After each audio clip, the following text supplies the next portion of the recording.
Today on the Working Tools podcast, we're in episode number 2 with the most worshipful Grand Master of the province of British Columbia and the Yukon. And on this episode, we're going to talk about his year as Grand Master and his plans, and we'll dive a little more into that.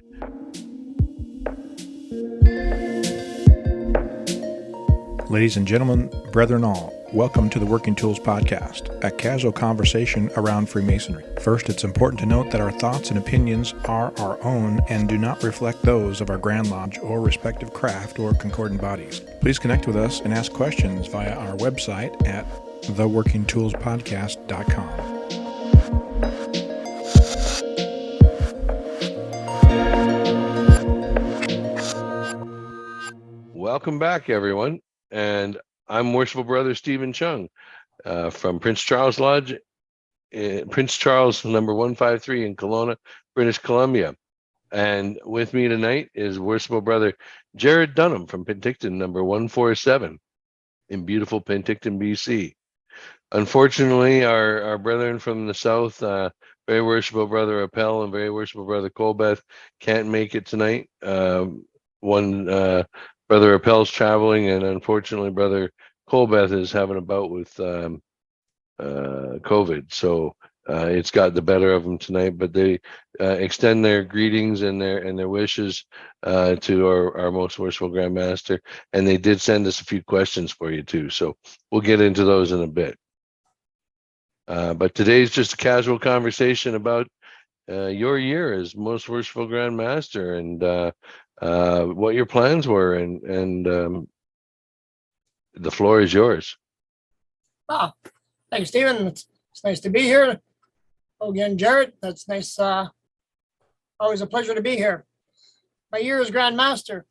Well, as we know, we've just come out of a pretty dark time for Freemasonry, and getting it together is I'm taking it on as it's my job and my officers' jobs to rebuild and get us back in Freemasonry where we're supposed to be. That's why I chose for not necessarily a theme, but for a catchphrase this year of renew, reset, and rebuild. I'm hoping that the brethren coming back, it gives us a chance to renew ourselves, renew what Freemasonry means to us, and renew our rituals and get us back on the right step. Reset is a time to make changes and to set things right that have gone wrong over the past 2 years, or maybe sometimes in the past. If something's this Zoom platform, before I get going on that, this Zoom platform is fantastic, has been a fantastic boon to Freemasonry. We've met and talked with people not only around the province, but around the world. And we've shared more ideas than any of us could ever come up with. And there's a lot of takeaways from there. And I'm hoping that we take away the good stuff. Maybe this is how these lodges have so many people. Maybe this is what they did. We should probably try it. This is a good time to do it. So reset our we have a mind reset and a lodge reset. We do the things that we can do. And then of course rebuilding. With this Begin You platform, we've had extreme success on it. And my last count that was given to me, we have between 800 and 1,000 new aspirants coming into the system. Some lodges have as much as 31 people. They don't even know. We're having troubles thinking, how are we going to get all these people in? I mean, what a problem to have. Like, how can we get our members?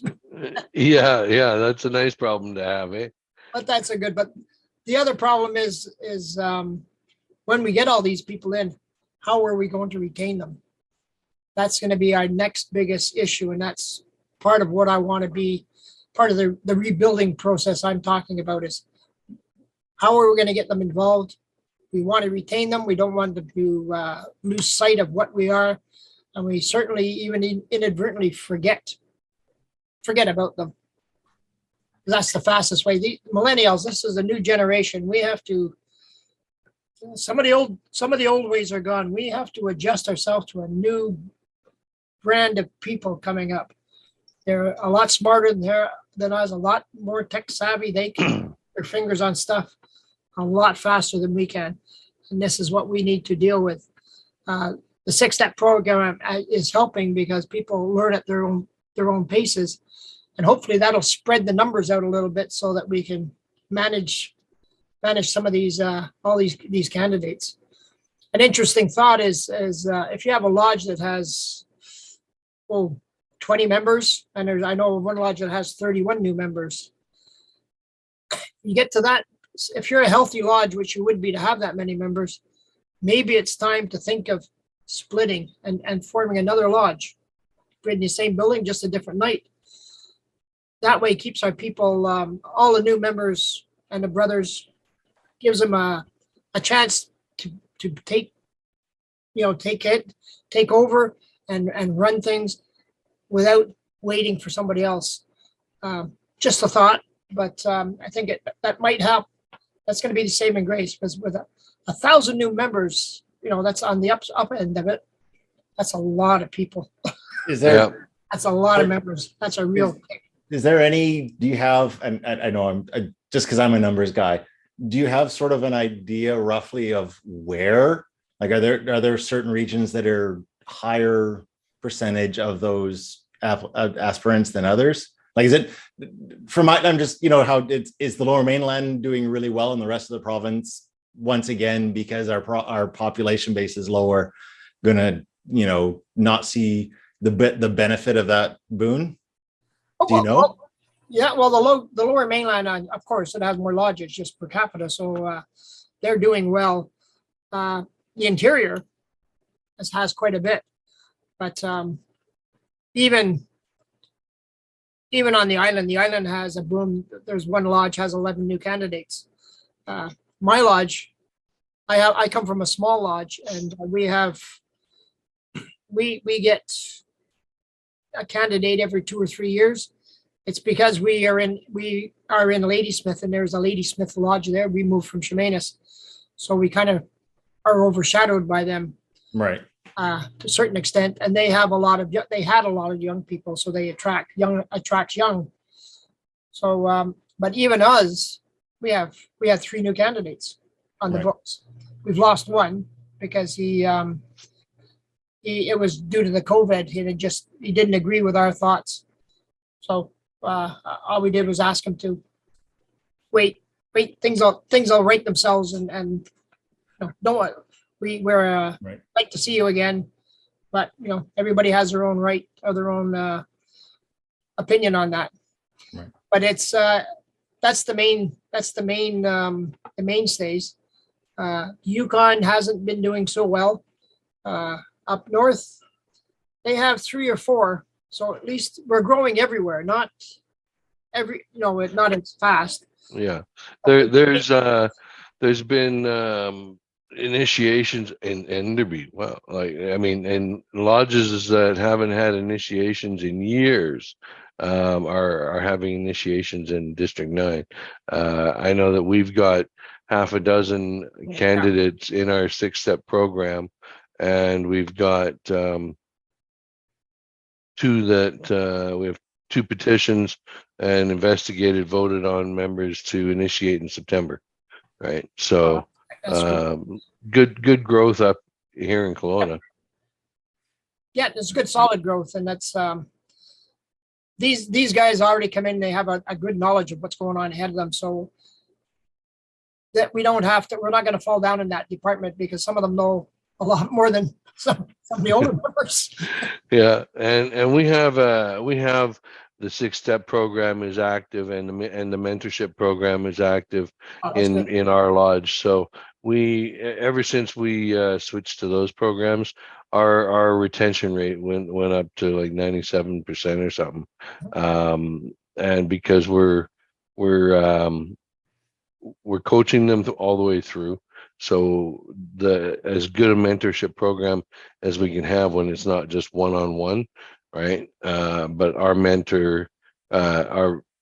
mentorship committee members are really good at spreading their love between all the candidates in this process, right? So I think it's been part of best change in our lodge was since we enacted those programs. I wish I wish somebody would have come and actually opened the program for us when they delivered it, but instead we got an email and it sat there, and then only part of that got viewed. And then one day somebody said, "Hey, did you know there was this file here?" And I said, "Yeah, do you have time to open it up?" "Well, I'll have a look at it." And then the next thing you know, we had a really good active mentorship program.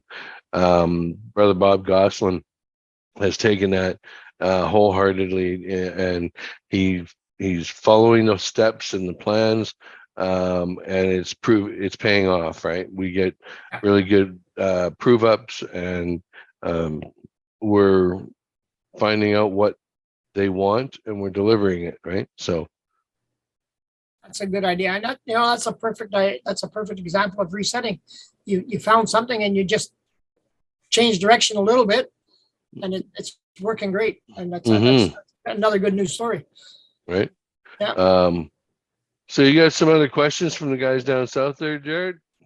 Well, some stuff. I have a few of my own. I was just in the past few episodes, we've been discussing papers about Freemasonry not so much dying as it's needing sort of an organizational shift. And I noticed in your address to the brethren at Grand Lodge this year that you've taken sort of that to heart, both in the number of stewards that you appointed and also the fact that you're with your appointments for the Grand Chaplain and the Grand Director of Ceremony and your Standard Bearer. And I was just wondering because when I hear we have 1,000 applicants, my mind automatically goes to the 50s and the 60s when there was a huge influx of Freemasonry, and then everyone wants to get back to that. Yep. Where there were lodges with 300 members, and I'm personally not convinced that was where we should have been in the first place. But I'm a grumpy old past master, so. But I wondered because I know that I've talked with you before on the committee Zoom meetings. Yeah.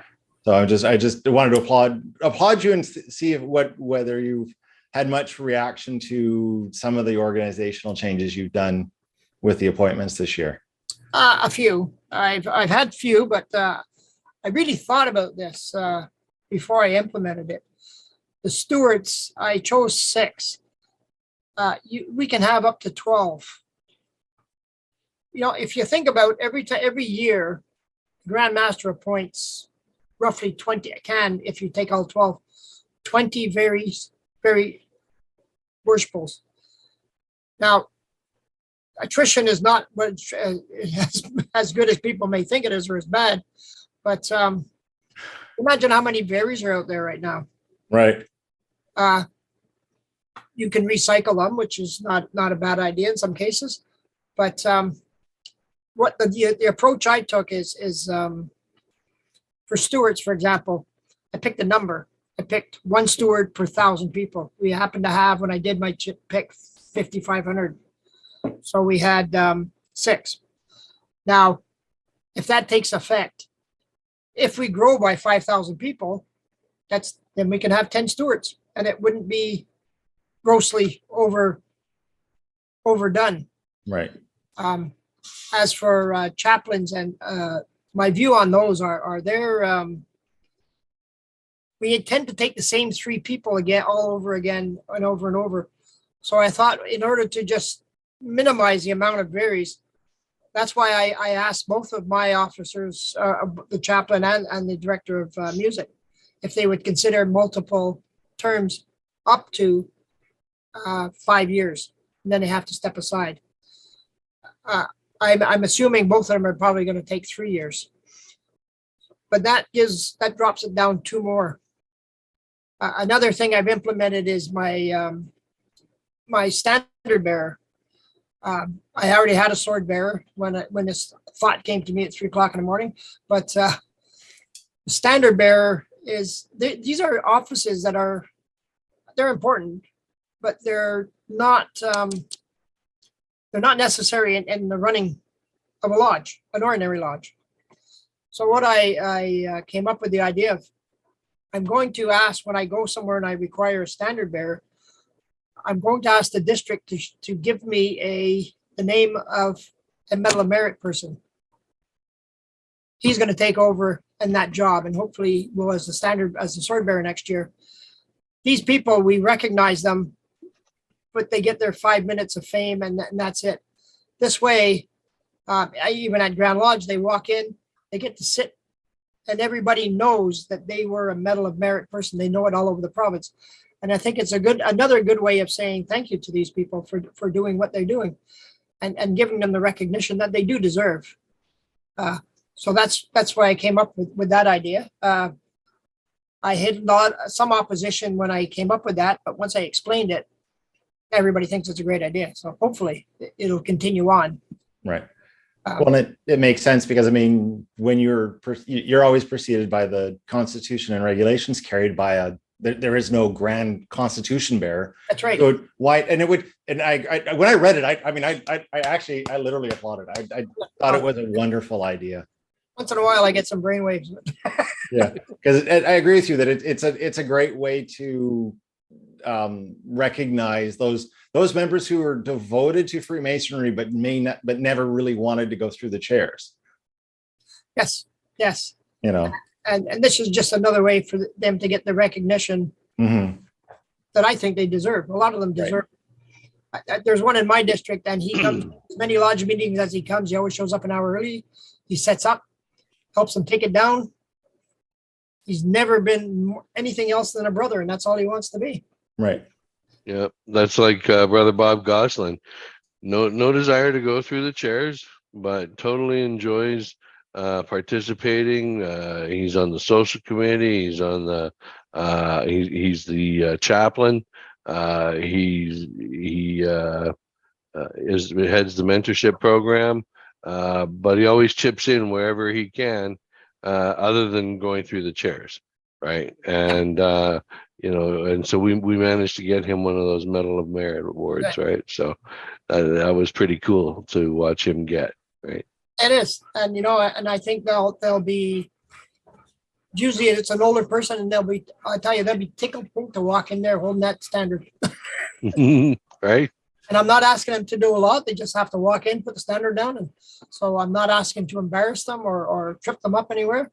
But it's just this way is a little higher level of thank you to them. That we all recognize them, and they know we do. So, right. Another thing that came up for me, it's just a sidebar from that, is when you walk into a district and they say we don't have a Medal of Merit person, you can't tell me that there's somebody in that district who doesn't deserve it. Now they might look around a little bit, and we can put these deserved medals. Right. Unless you get into one of those small districts where all those guys who are active and whatnot, they're all past masters, right? And so they can't get the Medal of Merit, right? But there is often those are the active ones, right? And so when a really small district, you might not be able to find one that's not a past master, just saying, right? They tend to recycle a lot, right? Yeah. But that's okay. They're doing their part in other ways, right? So, well, in my view, they're keeping the lodge alive until they get to better times. That's right. Right. Then I'm also trying to restructure the committees. I mean, we have 160 members. That's turning into a percentage of Freemasons that are on committees. So I'm trying to, I'm in the midst of, I'm a little later putting in my committee members, but I'm trying to reduce them a little bit and change things about. And I'm in the midst of trying a bit of a restructuring of the committees themselves. I'm not attacking any. So, anybody listening doesn't have to start sending hate mail, but I'm just looking at a new way to do it. Right. And so being that we're able to meet again, is Grand Lodge back on the active moving track that it used to be on, where now not only are you out, several nights a week doing visiting and doing other meetings. Now, of course, you're going to add Zoom into that, right? So you're going to get that many more meetings. How are you guys managing with that and maybe the integration? Because I know you said and Zoom is a great tool for meetings, right? For certain types of meetings, right? How is that working out for Grand Lodge? Zoom is working out for Grand Lodge, but I've always stated and thought that Zoom is a good stopgap. It got us through that rough times, but it's not the be all and end all. My district deputy seminar, I had a face-to-face one this year. I think it's so much important to actually meet people. You get to know your other district deputies, who to call on, better than just looking at them on Zoom for the whole year. I saw one of the district deputies last year. He's like 6'3". So, last time I saw you, you were 3 inches high. Where I'm sitting, I'm looking down at you, not up. But I think it was so much better that way. But having said that, I'm having monthly Zoom meetings with all my DD gyms, just so we all keep informed. I guess, I'm sure you both have been district deputy. The first time you have an official visit, you get kind of hung out to dry. Like, is this going to work? Is that going to work? And then the DFC comes in and changes everything around. At least on a meeting, you can say, well, this is happening. Any feedback? And somebody will usually give you some feedback. And you can get questions answered prior to, me showing up and banging on your door. Actually, very worshipful Brother Colbeth actually had a question because in the last year you introduced the with the district deputies the announcing of the next years before the current years, and he was wondering how that went. What was the thought, like why it was implemented, and are there plans? If I know you've extended it for a year, and do you plan on extending it even further? Is there a benchmark that will make you extend it further? And if I can just give an opinion, I like the idea. Well, then I'll take full credit for it. It was my idea. Well, when I was coming up through the ranks and being a past district deputy, that's one of the most important jobs in the whole jurisdiction. They're the eyes and ears of the Grand Master, and lots of times they deal with stuff that before it even gets for me to hear about it. I'll hear about it after the fact. But the only training you ever got for that was you went to a seminar for 3 days, and then they just parachuted you into the job, and you went and I thought, why can't we have some kind of training? So that's what came up with why I came up with the district deputy designate. I'm not too happy about the name, but I can't think of a better one right now. But you don't want deputy district deputy Grand Master? That's right. Yeah, that would confuse some people. That's right. DDGM. But that was the thought behind it is, and I had a thought the year before. It was my year. I put the proposal forward and it was approved, and COVID hit. So these poor guys ended up exactly the way I didn't want them to be. They came in with no training because they didn't have anywhere to go. But I think this gives them a little bit of a thought. And another thing is Grand Lodge seems to be putting, here it is, I'm talking about myself in the third person, but a lot of onus on the DDGMs to take care of things for them. Now they have an assistant. Well, the best part about having a year of job shadowing is that when the buck stops with you, you've had a chance to see how it stopped with someone else, rather than just sort of seeing it on the sidelines. Yeah, or trying to remember, like, especially if your official visits in April and, you've had it, you're almost a year ago and you're thinking like, oh man, what happened that day? What do I do? You're trying to thumb through this book that you can't even remember opening it, because I know you take it home, put it in the cupboard and leave it there. But I'm talking from experience. But a little bit of shadowing. The biggest hoopla is picking district deputies, the next district deputy. So I've gone to like a few measures to try and straighten that out. I don't think it's going to happen for a few years, but at least the person is, like you say, he's had exposure to it. So it's not such an onerous job. And then maybe some other people will say yes. They'll see that it's not Right. as bad. Well, and I think it would make it easier for people to say yes, because they know they've got a year to get used to the idea of being in that position. Yeah. Like when you're elected junior warden or junior grand warden, you have a few years before you're in charge. And so you can spend some time paying attention to those little details that normally you wouldn't see. Yeah, I mean, exactly. And that's where the thought came from. To be the master of your lodge, you go through 2 years of training, junior, senior, and then you have an idea of what's going on. So Right. I thought it was a good idea. So I extended it this year. It seems to be going fairly well. I talked to District Deputy, my worshipful brother Art Smith, about it, and he's quite happy with the project. At the seminar this year, I asked the people I had chosen or agreed to work with me, and they seemed to think it was a really good idea. They were just a little disappointed they didn't get the full Monty, I guess, of what they wanted. But I have a lot of faith in it. I think it should be extended. I extended it for another year into the senior grand warden's year. Hopefully that'll give two full years of working, so people will see the value in it. Right. It'll show some value. So that's that's how I came up with it.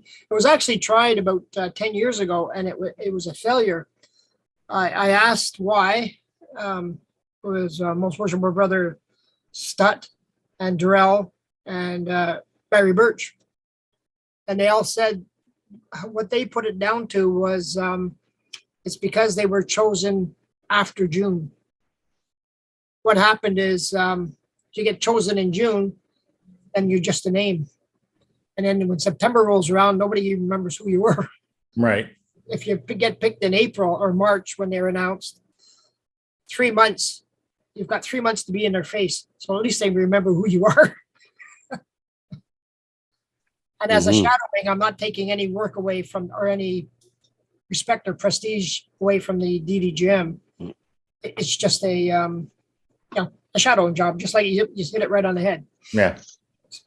Right. And so this is we're coming down our minute clock is beeping at me. So I wanted to make sure that, is there any particular message that you wanted to get out, that you got it out? Well, my catchphrase for the year, that renew, reset, and rebuild is what I'm going to be working on. I'm trying to, I like the idea of having the concordant bodies become a little bit closer. My thought's a little bit different from anybody else, but I thought if you're disenchanted, you become disenchanted with the lodge. And if you're in another concordant body or two, by quitting, you now have just lost 3 interests. So it might give you a little bit pause to think. I don't know, maybe I'm off in La La Land somewhere, but I think that's an idea.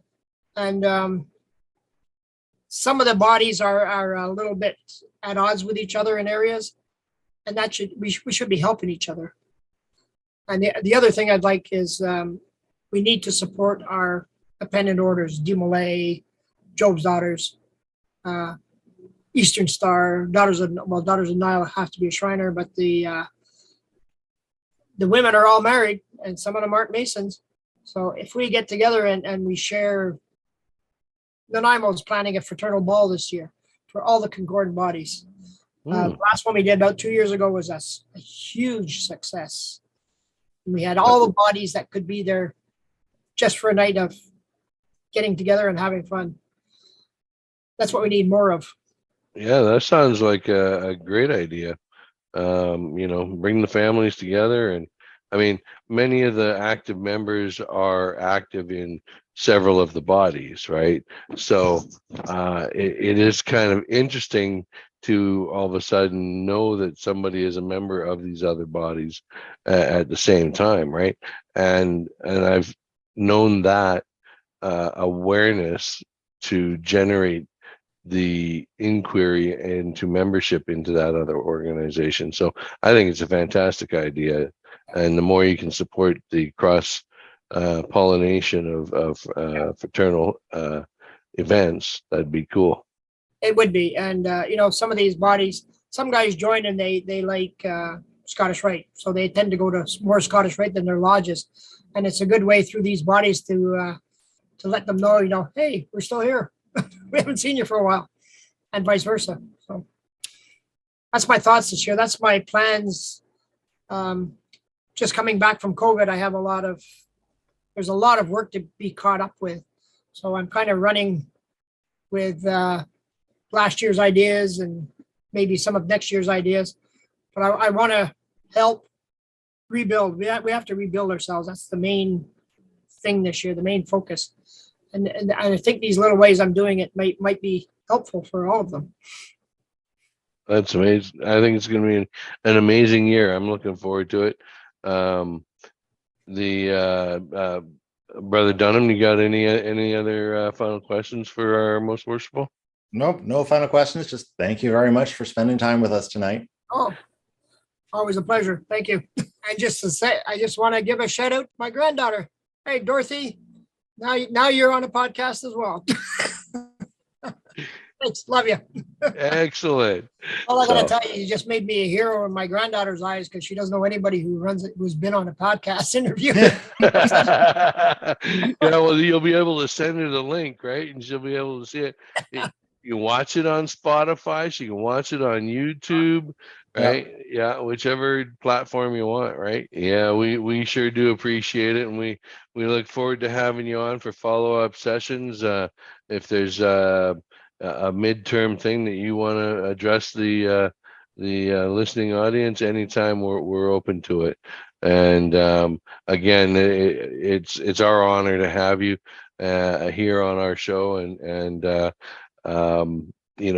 if you guys enjoy our shows, remember to like us, follow us, give us thumbs up, and keep listening for our updates, because our most worshipful will most likely be on again in sometime in this term, and we look forward to more casual conversations with you. And I again thank you for doing this, because it opens it up for everybody can see and hear. Good way to get the message out. And guys, you're doing a great job of this, and I applaud you for it, and I thank you very much for doing that, and now for making me a part of it.